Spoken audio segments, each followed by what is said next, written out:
is coming. It could change the world, a first for Jamaica and this region. It could be the beginning of more jobs and opportunities.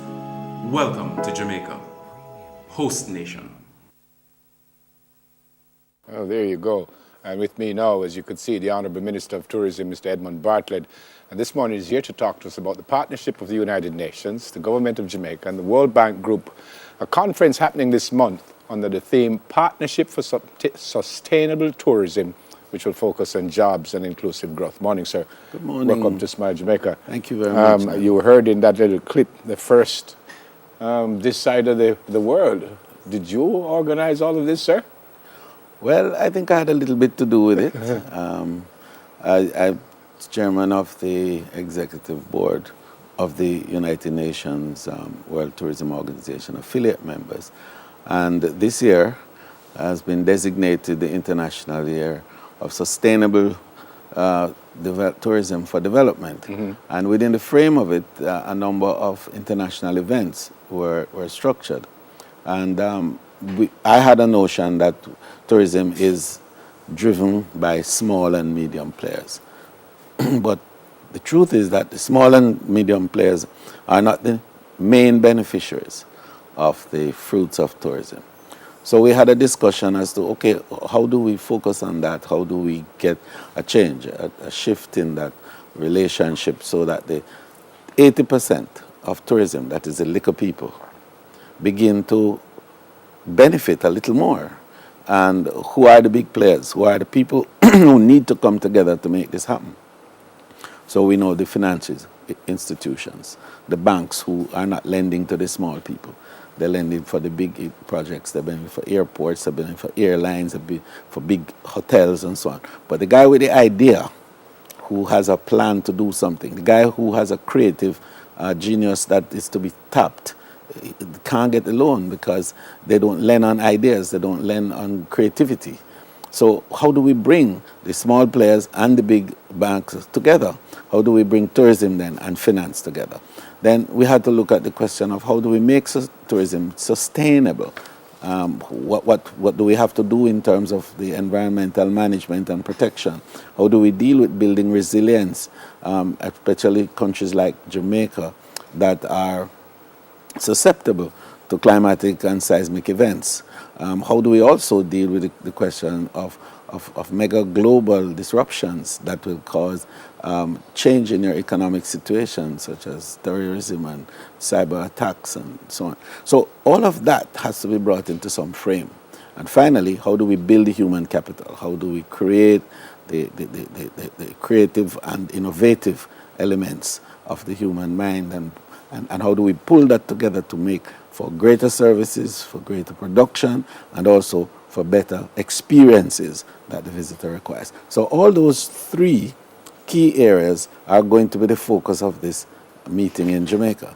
And they agreed that yes, we can have a conference like that, which will be the first that we're having anywhere in the world.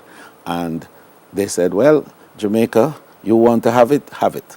Okay. So that's how it came about. And that came out of a meeting all the way in Armenia that I chaired the first plenary session for the affiliate members.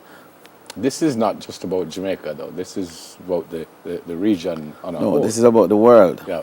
Because we got the World Bank to be interested in it because they recognize that tourism is now the fastest growing economic activity in the world. That tourism now employs 293 million people across the world, that it is 10% of global economy, that it provides 1 in 10 jobs, and that 7.6 trillion US dollars was expended across the world by 1.2 billion visitors who traverse different destinations. Wow. So this is huge, yeah. And if it is so big and is driving economic activity in the way that it is, and better yet, 79 countries have GDP dependence of 10% and more on tourism. And in the Caribbean, where we are, we have a GDP dependence of in excess of 40%. Wow. So what are we talking about here? We're talking about an industry which is truly a powerhouse. And so the banks have to be now interested in it. and the drivers of it. Yeah. And that's how this conference was able to bring together the IDB, the World Bank, the IFC and the IIC, and the Japanese Investment Corporation, among other multilaterals, and the Caribbean Development Bank, to form the key part of the financial base that is going to drive the new tourism forward. You And give then me- the universities, Yeah. so academia is involved. Yeah. And then you have the cruise lines, which cruise and land-based tourism have never gotten together. So Right. this is one of the first times that both cruise and land-based will be together on the same platform talking about tourism development and jobs. 27 to Jobs. 29, you've given me an overview, but let me know exactly what will happen on the specific days. So you Yes. start with... So we start with the Caribbean. Yeah. On the first day, we're going to be looking at the future of tourism in the Caribbean. Okay. And we have a futurist who is going to give a picture of what the world will look like, and you know how the changes that are anticipated, what technology is going to do to tourism in this region, what climate change could do, what is the challenge for resilience within the region. And then we're going to look at a Caribbean recovery strategy. The hurricanes we just had, which did damage to the region. I have been asked to chair a global committee on recovery for tourism. Okay. Not recovery for Yep. the whole man. infrastructure, Yeah, man. but for Yeah, man. tourism, a tourism recovery. And so we're going to meet there to finalize the strategy for the recovery program. And then in the evening, we have a opening reception, Okay, which great. will be hosted by the with the Royal Caribbean and Red Stripe. And then the following day will be now the official opening, when the Secretary General of the OAS is expected to be there, the Secretary General of the UNWTO, our Prime Minister, will be the keynote speaker. The representatives from the World Bank, the IDB, Chemonics, the George Washington University, all of those will be in the frame of the opening ceremony. And then we begin the debates and the discussions on these various areas that will affect the growth and development of tourism. The second day and then in the evening, we will have an award ceremony. And this is going to be a unique award ceremony.